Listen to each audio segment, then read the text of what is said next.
Je perds jamais, soit je gagne, soit j'apprends. Nelson Mandela, mesdames, messieurs, très heureux d'être avec vous pour les comptes bien sûr de cette émission dénommée Web Entrepreneuriat, une émission consacrée à la promotion des entrepreneurs congolais, une émission consacrée à la culture entrepreneuriale, mesdames, messieurs. Alors, aujourd'hui, spécialement et exclusivement, nous allons recevoir pour vous, messieurs, Patient Ligodi. Je ne sais pas si j'ai très bien prononcé ces noms, mais mesdames, messieurs, on va découvrir aujourd'hui Actualité.cd. Monsieur Patient Ligodi, il est l'initiateur du projet Actualité.cd, qui est un média en ligne qui ont peut-être atteint plus de 300 000 abonnés. Alors, comme à l'accoutumée, mesdames, messieurs, vous le saviez, ici, on reçoit pour vous un leader face aux entrepreneurs. Alors, ces leaders que nous avons choisi aujourd'hui, c'est Monsieur Patient Ligodi, à qui j'ai dit rapidement bonsoir, Monsieur Patient. Bonsoir et merci de m'avoir déjà avoir votre invitation, c'est un honneur pour moi. Merci beaucoup. Bienvenue sur Web Entrepreneuriat. Alors, vous ne serez pas seul aujourd'hui, vous serez face aux entrepreneurs qui vont écouter votre speech. Vous avez accepté d'investir dans l'entrepreneuriat numérique. Et vous êtes aussi journaliste à la RFI. Dites-nous un tout petit peu, pourquoi vous avez voulu vous investir totalement dans l'entrepreneuriat numérique? Plusieurs choses, c'est que moi je suis au départ journaliste, vous l'avez dit, donc j'ai étudié en même temps je travaillais. Donc j'ai étudié à l'IFASIC, j'ai commencé en 2003 et j'ai terminé entre 2006 et 2007. Et donc je travaillais, j'étudiais, je bossais pour notamment plusieurs médias ici, Top Congo et notamment. Et quand j'ai terminé avec les études, je suis allé, moi je pense que j'ai la passion pour le métier d'informer et je voulais gagner ma vie avec ce métier-là. Donc c'est ça la différence avec peut-être les autres qui, voilà, je veux gagner ma vie, je veux avoir une maison, je veux que mes enfants étudient dans de bonnes écoles. Et du coup, je cherchais une possibilité de pouvoir concilier ma passion, mais également la possibilité de gagner de l'argent. Donc voilà, c'est ce qui a fait en sorte qu'en quittant, une fois que j'ai eu mon diplôme de licence, j'ai quitté également le média. Donc je travaillais pour certaines organisations ici. Je travaillais pour Journalistes en danger comme responsable de la recherche et j'ai travaillé pour Médecins sans frontières Belgique où j'étais responsable de communication. Et puis j'ai quitté Médecins sans frontières, je travaillais pour la Fondation Hirondelle qui est en fait une ONG suisse qui a initié, enfin qui a co-géré avec la MONUSCO Radio Okapi.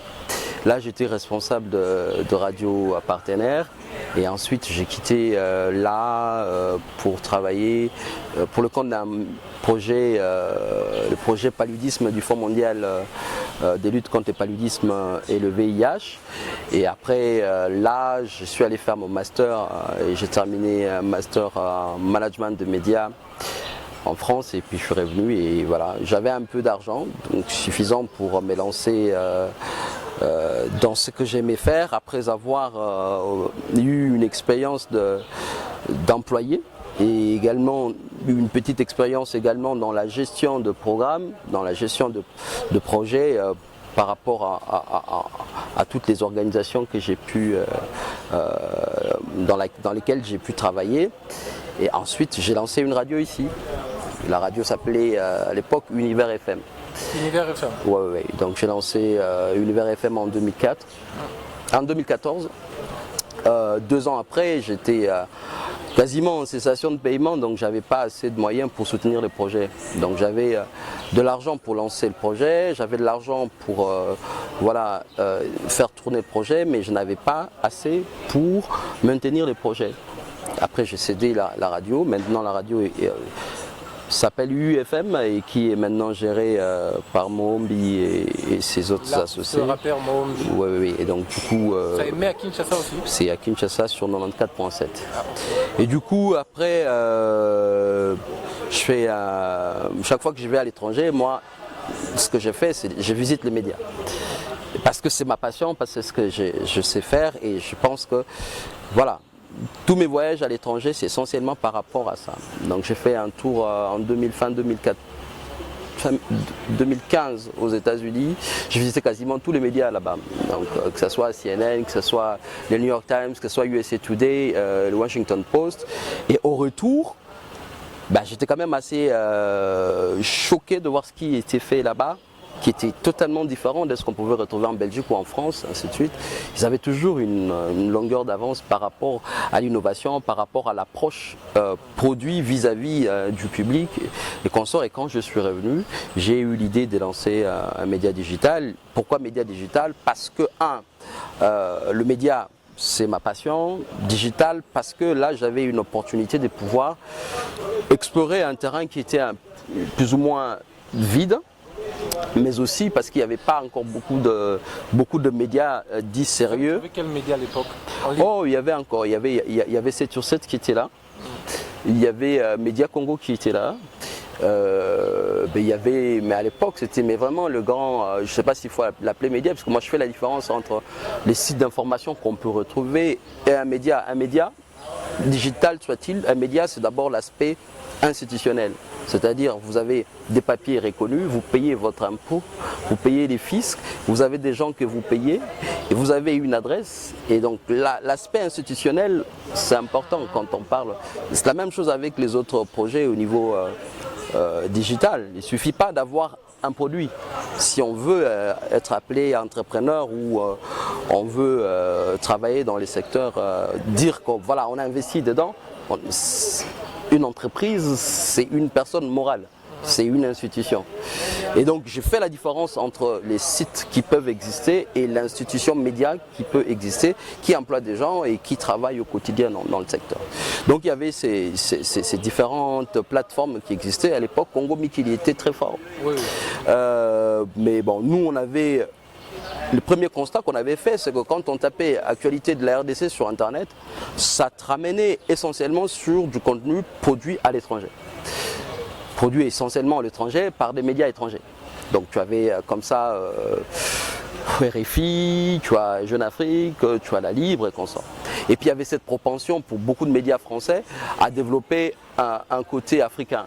Donc tu vas avoir par exemple la Tribune qui crée la Tribune Afrique, le Point qui crée les Points Afrique, Financial Times qui crée Financial Afrique, vous avez La Libre aujourd'hui qui a créé La Libre Afrique et consorts. Donc il y avait comme pour eux un endroit qu'ils pensent conquérir.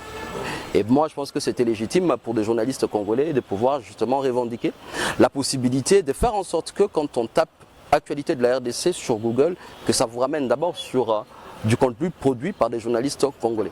Donc c'est ça en fait les premiers constats qui, tu vois, on a un terrain qui est plus ou moins propice. Il y a un besoin en termes de débat politique, en termes d'information politique, sécuritaire et consorts.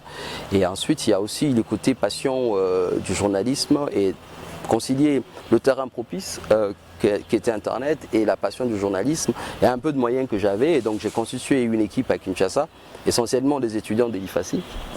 Pourquoi ces choix? Pourquoi c'est étudiants de l'IFACI? Parce que je suis de l'IFACI, la première des choses, donc je connais mieux c'est pas du favoritisme ça?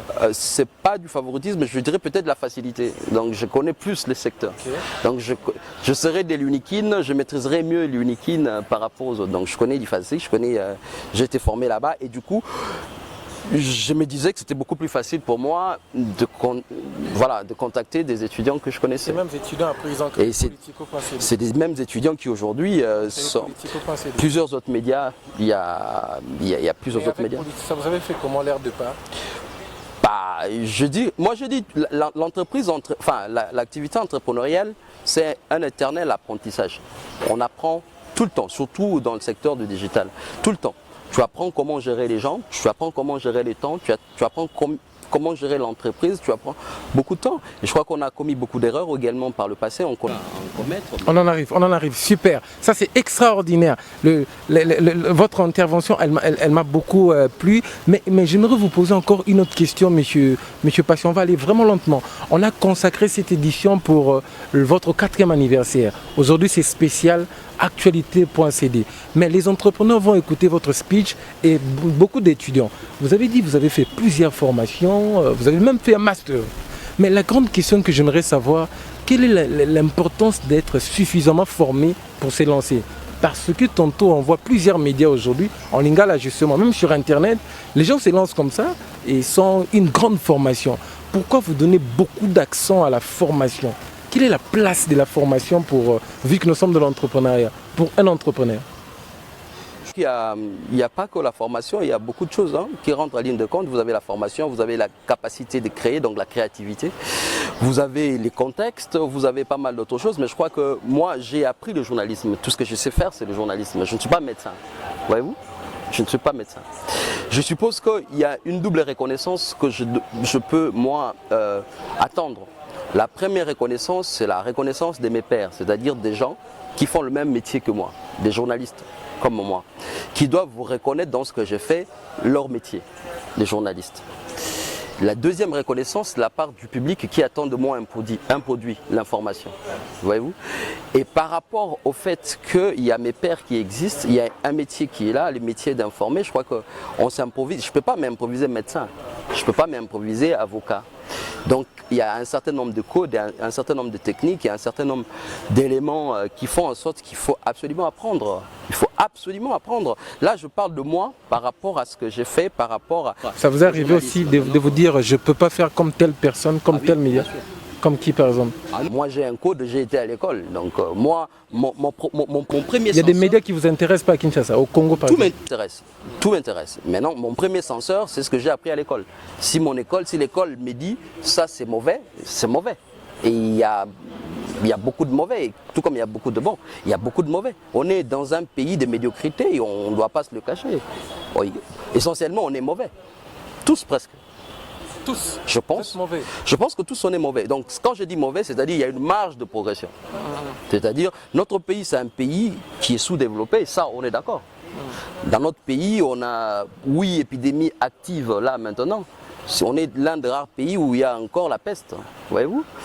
Et on est un pays où les systèmes de transport ne marchent pas. Très bien. On est l'un des pays où pour se déplacer d'une contrée à une autre, il y a un problème. Si on doit déjà commencer par dire que le pays est dans un sale état, ça nous permet déjà de casser nos velléités à dire qu'on est bon, on est très bon. Non, on n'est pas très bon, c'est faux ça. Ça c'est très bien. Pas très bon, ça c'est vrai, mais l'actualité au point CD, cette idée a commencé avec qui? L'idée c'est mon idée, mais le problème au départ, c'est pas l'idée en fait. Je pense que il y a... Le point de départ de toute activité, évidemment, vous avez l'idée, mais vous avez aussi le projet. C'est-à-dire, avant d'arriver à une institution, vous avez... Il y a une différence entre une idée et un projet. Ah bah si. Un projet, c'est-à-dire que tu es là, tu avais une idée, tout le monde peut avoir, tout le monde en a des idées, tout le monde a des idées. Tout le monde arrivait une fois à avoir une entreprise ou une activité, tout le monde.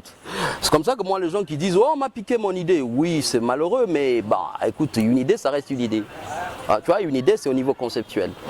Et ensuite, quand vous avez, comme je disais, surtout dans le secteur du digital, c'est un apprentissage au quotidien. Vous continuez à apprendre, parce que le digital, ça va vite. Avant, tous, on avait des adresses Yahoo.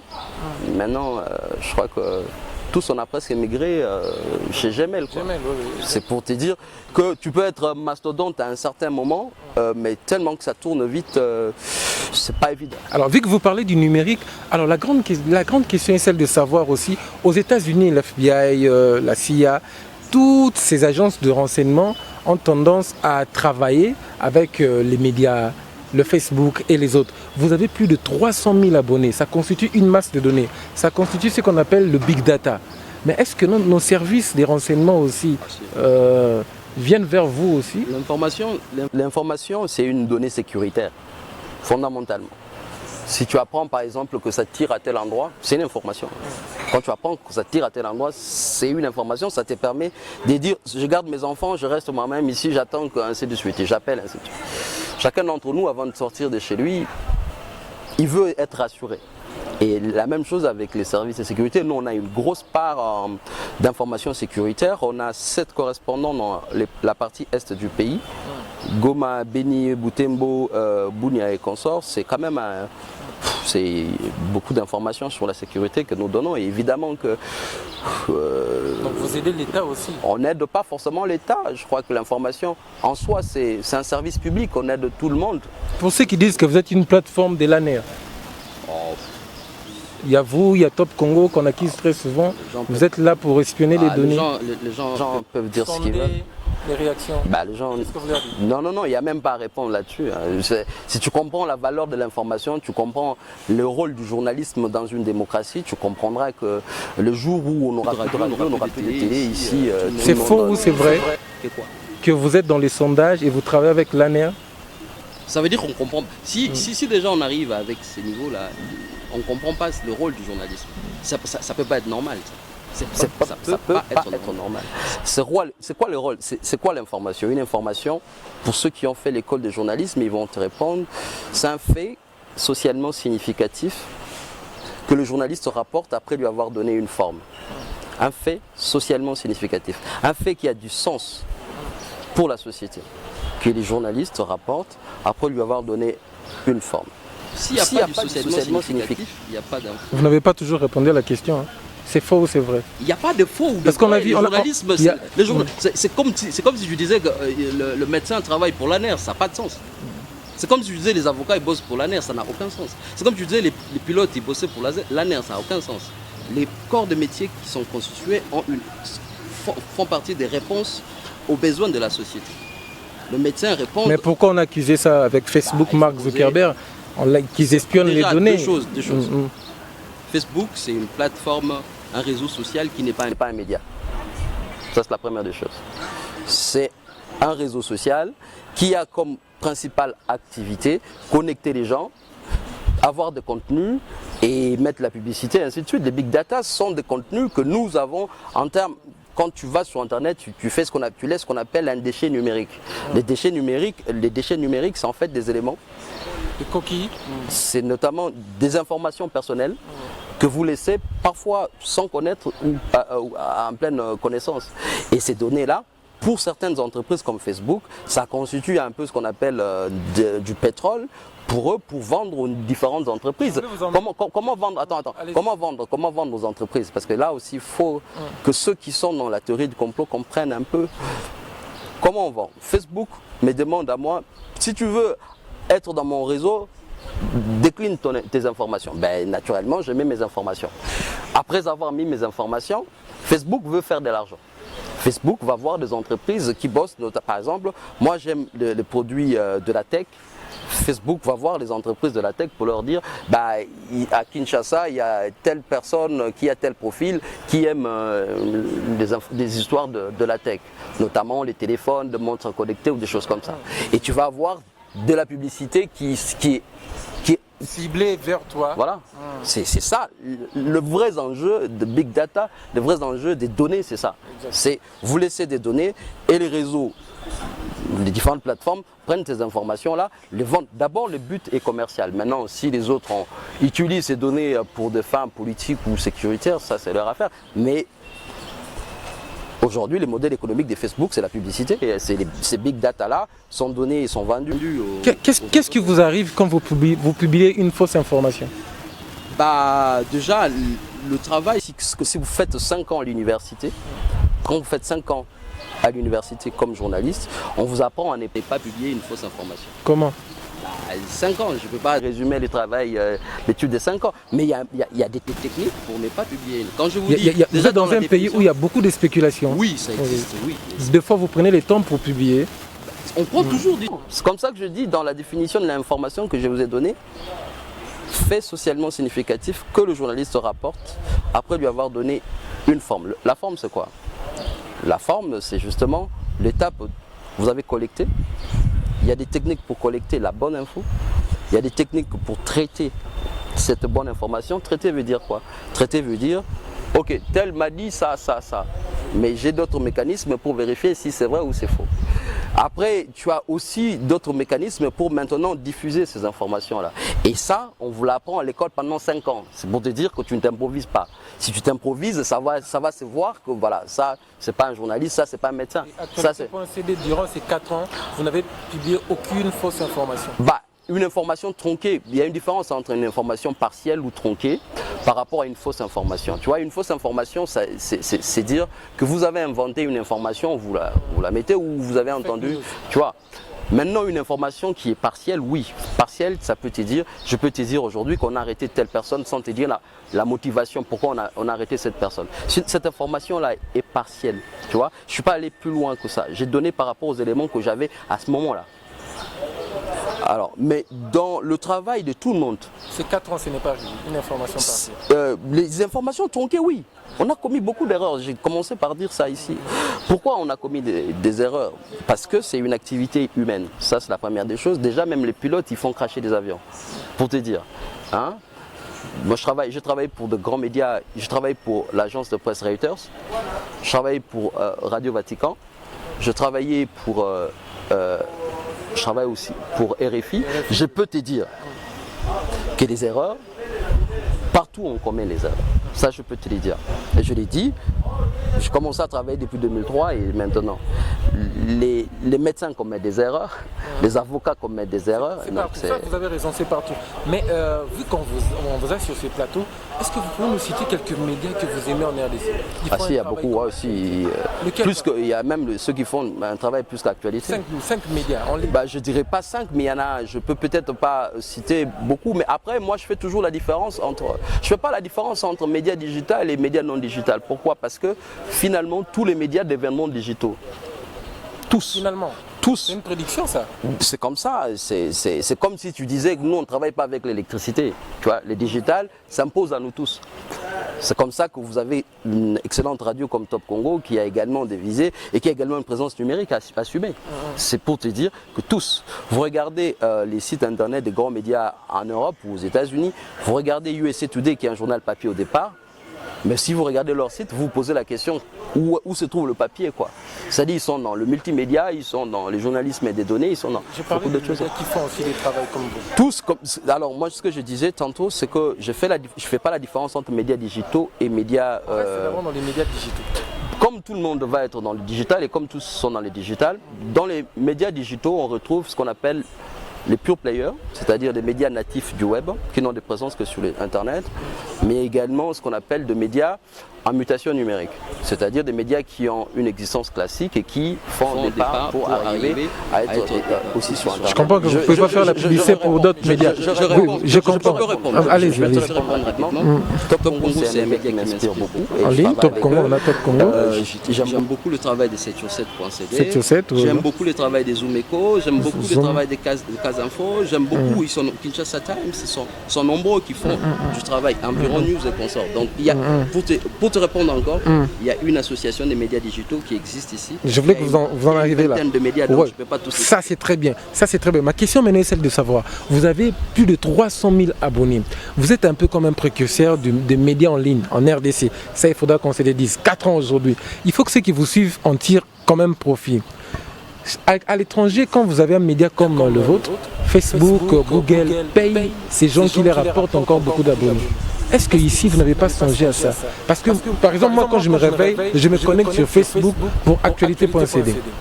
Beaucoup de personnes n'ont plus le temps de suivre même la télé, les journaux, la télévision. C'est maintenant sur actualité.cd. Vu qu'on est avec actualité.cd, on parle de vous. Parce que justement, on suit actualité.cd en ligne. Même certains journaux, on va en arriver là, ils suivent d'abord actualité.cd pour aider les informations. Ça, on va parler. Quel est votre type de contrat avec eux? Mais qu'est-ce que j'aimerais dire sur le plan numérique, vu que nous sommes dans les numériques aussi, est-ce qu'il n'y a pas de proposition de loi sur ça, des régulations en RDC par rapport à ça? Je commençais par dire qu'il y avait, c'est un champ qui est nouveau ici. Il y a quelques lois qui existent, il y a quelques textes réglementaires qui existent. Il y a le texte qui fonde le Conseil supérieur de l'audiovisuel et de la communication, la loi organique sur le CESAC, qui donne au CESAC notamment la possibilité de pouvoir réguler de l'information même en ligne. Ça, déjà, ça existe. Maintenant, il y a en traitement, en élaboration, une loi générale sur l'information qui va intégrer également tous ces éléments-là. On ne va pas dire que c'est un terrain qui est totalement vide, mais non, il y a des choses qui ont été faites. Il y a des choses qui sont... Donc jusque-là, vous ne gagnez rien? Bon, là, je répondais par rapport à la question des textes. Les textes existent, il y a aussi des textes à élaborer. Maintenant, il y a aussi beaucoup d'autres textes qui doivent venir, notamment en rapport avec tout ce qui concerne les financements de ces médias. Il y a plusieurs sources de financement de médias classiques et des médias digitaux. Vous avez ce qu'on appelle la publicité display, tout ce qui concerne les bannières qui viennent et que vous placez. Là, l'État vous dit qu'il faut déclarer et vous allez payer. Le taxe. Oui, évidemment. Pour qu'une publicité passe sur actualité.cd. Comme dans tous les autres médias. En ligne. Pour tous les médias au Congo, pour toute publicité. Vous payez les taxes aussi. Bah oui. Il y a la DGRK. C'est comme ça que je disais tantôt, site internet ne veut pas dire média. Dans média, on a la dimension institutionnelle. Et dans la dimension institutionnelle, vous avez le rapport avec le fisc. Dans le rapport avec le fisc, vous déclarez. Voyez-vous? Donc ça veut dire, c'est pas forcément... Ça me dérange. Qu'est-ce que actualité.cd gagne de l'État? Que l'État gagne de... Bah, déjà que quand vous avez décidé d'avoir une entreprise dans un pays, vous devez savoir que vous devez à l'État... Un média en ligne avec un contact Facebook. Tu sais, non. Média en ligne ne veut pas dire média virtuel. Ça ne veut pas dire que le média n'existe pas. Parce que les conséquences de ce qui se fait en ligne, les conséquences, c'est dans le physique. Le commerce en ligne, finalement, tu as le produit physiquement. C'est-à-dire, quand on parle du digital, ça ne veut pas dire que les choses n'existent pas. Les choses existent et l'État, les Léviathans, a l'obligation de pouvoir savoir ce qui se passe dans son pays. Quand on a eu le confinement, les magasins fonctionnaient, Amazon fonctionnait et qu'on sort. Lambano fonctionnait, exact. Très bien, mais la question était aussi celle de savoir les bandes passantes des plusieurs chaînes de télévision. On voit la signature de actualité.cd. On ne gagne rien avec. Vous gagnez rien avec ça? Ouais, mais l'objectif n'est pas non plus de gagner quelque chose par rapport à ça. L'économie des médias, c'est structure. Mais il y a un droit d'auteur quand même. Le droit d'auteur, oui. Moi, je peux citer une information que j'ai...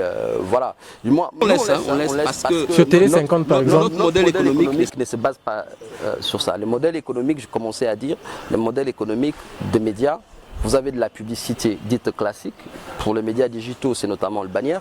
Vous avez ce qu'on appelle de la publicité programmatique, c'est-à-dire tout ce qui concerne notamment du contenu sponsorisé qui vient des agences comme Taboola, comme Outbrain et consorts. Vous avez également du AdSense, du Google, Google qui a constitué son agence. Avec la monétisation. Vous pouvez également travailler avec... Mais la monétisation aussi, il faut qu'on en parle. En RDC, ça n'existe pas. Bah si, ça existe. Monétiser une chaîne YouTube, par exemple, en RDC. Bah si, ça existe. Seulement, il faut rentrer dans le standard. Quand tu rentres dans les standards, tu peux bien développer. C'est comme ça que je dis, développer un business ne se fait pas d'une manière comme ça, en désordre. Développer un business, il faut connaître le contexte, il faut connaître le marché. Et quand je dis connaître le marché, ceux qui apportent de l'argent sont les acteurs du marché. Les annonceurs sont les acteurs du marché. Il faut connaître les acteurs du marché. Je n'aimerais pas vous poser la question sur votre business plan. Je vais répondre, il n'y a pas de problème. Allez-y, par exemple. Commencer par dire que le modèle économique pour actualité, c'est la publicité. La publicité qui se décline en deux catégories. Vous avez la publicité native, donc du programmatique. Vous avez la publicité display, c'est les bannières et consorts. Vous avez ce qu'on appelle également les communiqués. Vous avez ce qu'on appelle également du brand content, les contenus de marque, les contenus qui viennent des entreprises et d'autres produits et consorts. Vous pouvez implémenter, travailler avec eux. Vous avez également de la publicité, enfin du contenu sponsorisé qui viennent, je disais tantôt, des agences comme Outbrain ou comme Smartfeed ou encore Taboola et consorts, qui sont mondialement reconnus et consorts. Vous avez également d'autres possibilités. Alors actualité.cd vit essentiellement de la publicité display, de la publicité programmatique, du contenu sponsorisé, de contenu de marque et consorts. Ah, ça c'est extraordinaire. Est-ce qu'on peut dire pour lui quand même? Ça c'est très bien. Je rappelle qu'on a reçu pour vous le patron de actualité.cd, M. Patient Ligogi, aujourd'hui 4 ans avec vous. Vous avez quelqu'un à dire merci pour ces 4 ans? Ah si, tout le monde. Déjà, dites-leur merci. Je dis merci à mes collaborateurs. On en a 14 à Kinshasa et dans le pays, ça fait 37 au total. Dans le pays, mais déjà 4 ans, c'est pas 4 ans de passion, mais 4 ans de travail d'équipe ensemble. Je suis ici, mais il y a des gens qui travaillent. Voyez-vous? Donc je suis un élément, un maillon de la chaîne, un des éléments qui font fonctionner la machine, mais je ne suis pas les seuls. Déjà merci à ces collaborateurs qui ont cru en ce projet et qui travaillent au quotidien et en faire ce qu'il est aujourd'hui. Quelqu'un m'a dit, Al Kitenge, que j'aime beaucoup, qui me disait tantôt que l'espérance de vie d'une PME en RDC, c'est généralement 2 ans. Alors quand vous arrivez à dépasser 2 ans, vous pouvez dire merci à vos collaborateurs et aussi merci à ceux qui nous font confiance, qui consomment malgré nos faiblesses, qui viennent consommer formation. Attendez, je vais dire ça en silence. Est-ce que ça a été facile pour vous? Ça peut pas être facile. Comme pour dire, quelles sont les difficultés que vous avez rencontrées durant ces 4 ans? La première difficulté, c'est arriver à crédibiliser l'information qui vient d'Internet. Parce qu'avant, les gens disaient « Ah, Babylone a bon Internet, voilà, ainsi de suite ». Mais arriver déjà à crédibiliser une information qui vient d'un média digital, pour moi, c'est un premier succès et moi, ça me réjouit. La deuxième des choses, c'est quand vous arrivez à voir des journalistes, moi j'en connais aujourd'hui, des journalistes qui sont d'actualité ou d'ailleurs, qui travaillent essentiellement sur le digital, et qui sont reconnus comme journalistes à part entière et qui font du travail que sur le digital. Moi je dis ça c'est l'un des succès que je considère comme majeur. Le fait aujourd'hui d'avoir d'autres médias qui essayent de faire la même chose peut-être mieux que nous, c'est déjà et c'est également une autre victoire. Mais la plus grande victoire pour moi c'est de dire qu'aujourd'hui si vous allez sur Google, vous tapez actualité de la RDC, vous n'allez pas trouver dans la première réponse les informations qui viennent de France ou des États-Unis. Je suis Freddy Kaniki. Pour ajouter encore une raison de plus de rester au pays quand vous voyez les jeunes réussir au pays. Je suis constructeur naval, constructeur de yachts, parce qu'il y a aussi une grande différence entre un constructeur naval et un constructeur de yachts. Donc je me spécialise dans la construction des yachts, mais au-delà de cela, je suis aussi ingénieur polymère, parce que quand on parle des yachts, il y a un matériel qui sort, c'est la fibre de verre.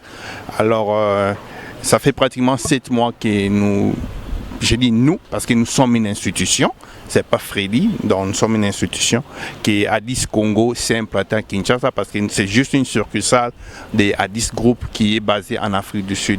Alors nous sommes arrivés, ça fait 7 mois, nous avons lancé déjà la poubelle écologique, qui est grande, que je ne pouvais pas amener ici, pour la collection, faciliter la collection des déchets, où on peut jeter les plastiques, les métals et tout ce. Nous sommes à notre 3e produit qui est ces casques en fibre de verre. Pourquoi ces casques? Quand nous sommes arrivés, nous nous sommes rendus compte que le peu de casques que les Wewa ont sont faits en plastique. Et l'aspect sécuritaire, c'est-à-dire quand vous faites un accident, comme d'abord c'est du plastique, et les chiffons, on appelle ça foam, liège. La liège qui est à l'intérieur, c'est du propylène, donc ce n'est pas la liège idéale. Alors automatiquement, les porteurs des casques ne sont pas sécurisés. C'était ça les premiers éléments. Nous nous sommes dit, pouvons-nous pas faire des casques au Congo qui prennent soin des réalités congolaises. C'était d'abord ça le problème que nous voulions résoudre. C'est ainsi que nous avons commencé avec cet échantillon que nous avons testé et maintenant nous sommes dans la phase de production où nous attendons que les matériels puissent arriver parce que Covid nous a frappé aussi. Il y a des matériels qui sont au niveau des Loufou que nous puissions attendre, que nous attendons que ça arrive pour commencer la phase de production. Nous sommes déjà en négociation avec les ministères des Transports, l'hôtel des villes et la présidence, afin que quand les casques seront dans le mode commercialisation, qu'ils puissent soutenir la chose. Parce que ce qui est important, nous avons vu ça avec Itex Africa, on peut produire au Congo, mais si on ne promouvoit pas, on ne sécurise pas, c'est facile que les importations, les produits qui viennent de l'extérieur du pays puissent gâcher l'initiative locale. Nous n'avons pas de problèmes personnels avec les compétiteurs, mais nous nous disons, comme nous sommes au Congo, Made in Congo First doit être promis. Donc les casques là, et vous le verrez dans les jours qui viennent dans toutes les boutiques. Merci d'abord, M. Arnaud. Je vous remercie parce que vous avez voulu à ce que je puisse participer à cette émission web entrepreneuriat. Et là, je vois que nous sommes en présence des jeunes. Et on ne peut pas s'en passer comme ça parce que c'est la journée de la jeunesse. Et vous savez, il faut que la jeune pense à bien faire des choses pour le développement de notre pays. J'ai vu qu'il y a beaucoup de choses mauvaises ici. D'ailleurs, M. Patient l'a dit que nous sommes tous mauvais. Et nous sommes sûrement mauvais parce qu'on ne sait pas résoudre des difficultés que nous avons nous-mêmes ici. On attend qu'un expatrié vienne sur place pour répondre à nos problèmes personnels. Je vis que dans le monde des livres, il y a beaucoup de problèmes. On a toujours dit que les Africains ne savent pas lire. Si vous voulez cacher une information, il faut la mettre dans les livres et personne ne lira. Et j'ai été très étonné parce que moi-même, je suis un passionné des livres. M. Patient a cité plus de 5 fois le mot passion. C'est par passion que j'ai eu à développer la plateforme Livrinet afin de faciliter en fait les livres ainsi que les écrivains, les auteurs. Et là, il y a plusieurs opportunités que nous offrons. Nous permettons à ce que les écrivains congolais, bien sûr, puissent être consommés par les Congolais et aussi par les étrangers. Et non seulement cela, nous permettons aussi aux Congolais de consommer aussi des livres que nous trouvons qu'ils sont si importants pour eux. Vous avez parlé ici de Bob Proctor, vous avez parlé ici d'autres écrivains. Moi, je peux citer aussi des écrivains tels que Robert Kiyosaki qui parlent beaucoup des finances personnelles. Ce sont des livres méconnus de la public congolaise. Avec la plateforme Livrinet, nous mettons à leur disposition, à la disposition de la public congolaise, les livres sur les finances personnelles, sur l'entrepreneuriat, sur la richesse, dans les soucis que tous, Congolais que nous sommes, nous puissions être aussi au même niveau qu'un Américain. Pourquoi pas? Et dans cet échange-là, nous voulons assez que les Congolais producteurs soient consommés par les Congolais ainsi que par d'autres pays. Merci beaucoup. Je m'appelle Bruno Mafolo. Je suis le CEO de Lambano. Lambano est un espace virtuel qui met en relation des acheteurs et des vendeurs particuliers, indépendants et professionnels pour effectuer des transactions des biens ou des services. En d'autres termes, nous sommes une marketplace B2C. Nous mettons à la disposition des vendeurs de la plateforme les solutions et les soutiens dont ils ont besoin pour développer leurs activités et prospérer. Ainsi, les ménages viennent acheter sur www.lambanoafricain.com sans se déplacer. Il suffit de commander en ligne. Nous travaillons avec plusieurs partenaires. Vous commandez et on vous livre en temps réel à Kinshasa. Bon, moi je sais que vous comprenez déjà, parce que ça passe sur votre émission. En fait, le cadre SAN, pour être simple et couper court, c'est une bande-annonce 2.0. Donc avec le corona, on peut se demander comment est-ce que les chaînes vont survivre ici à Kinshasa, parce que la principale source de revenus, c'est la publicité. Sans chaîne, on se demande si la grande entreprise qui investit dans le domaine de publicité va choisir quelle chaîne, il va laisser quelle chaîne. Et on constate une certaine dépréciation de l'offre au niveau des chaînes, puisque ma chaîne est belle, du coup, le prix de $100 que je payais sur les 2 chaînes qui existaient avant, la TNT, sera divisé par 20 pour payer $5. Alors on a pensé à un nouveau concept graphique publicitaire qui permet de se greffer à n'importe quelle chaîne de télévision, même sur Internet ou sur la TNT, et qui permet aux chaînes, sans bousculer leur grille de programme, de se faire de l'argent à compte-gouttes, mais de l'argent sûr. Et de l'autre côté, du côté des annonceurs, l'annonceur peut se faire de la pub, une pub très efficace, mais à très faible coût également. Je suis très content de voir qu'il y a des jeunes qui ont vu loin justement M. Patience, initiateur de RDC, actualité.cd. Vous constaterez qu'il faut vraiment avoir des yeux pour voir loin, et nous avons vu loin, on n'a pas honte de le dire, on pourra nous traiter de ce qu'on pourra nous traiter. On a vu qu'avec la TNT, je ne sais pas à quel rythme ça va, mais peut-être dans 6 mois on aura 400 chaînes. On se demande comment est-ce qu'on peut faire pour promouvoir un produit dans un marché fait de 400 chaînes de télévision qui ont l'habitude de télécharger des programmes sur Internet et le faire passer.